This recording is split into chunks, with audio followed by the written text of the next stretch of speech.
This is Phil Bell from Freedomworks on the Daily Mojo with your morning update. Recently, Pennsylvania's junior senator John Fetterman went viral for his opposition to the proposed takeover of U.S. Steel by Nippon Steel of Japan. Fetterman said that he would stand up for the American worker and that steel is critical to national security. Well, it sounds really good what he's saying, but here's the problem. John Fetterman is one of many politicians, both in the Commonwealth of Pennsylvania, in Washington, D.C., and all across the country, that have made it very difficult for companies like U.S. Steel to survive and grow. They have demonized profits. They have demonized corporate leaders. They have demonized the idea of heavy industry. And as a result, heavy industry is left. Corporations have simply said, we are going to look for ways to make profits and not grow.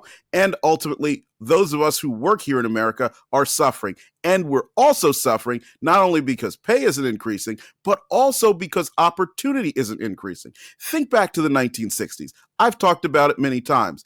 There was such an optimism that not only were we going to do great things, but that we were going to do even greater things after that. And it was going to be led by the private sector. But then once we started taxing and regulating all of the businesses that existed to death, people decided, you know what, I'm not going to risk my time starting new companies. The existing companies said, we don't know what the future is going to be. And ultimately we saw a decline everywhere but Silicon Valley. Now, what we need to do is make sure that people like John Fetterman don't get elected in the future, but also that those who do, regardless of what political party they're in, understand that government should be limited, that its ability to regulate should be limited, and that its ability to tax should be heavily limited, so that we as individuals and the businesses we create can grow, thrive, and innovate. And then maybe one day a future U.S. Steel will be going to Japan to take over Nippon Steel and not the other way around.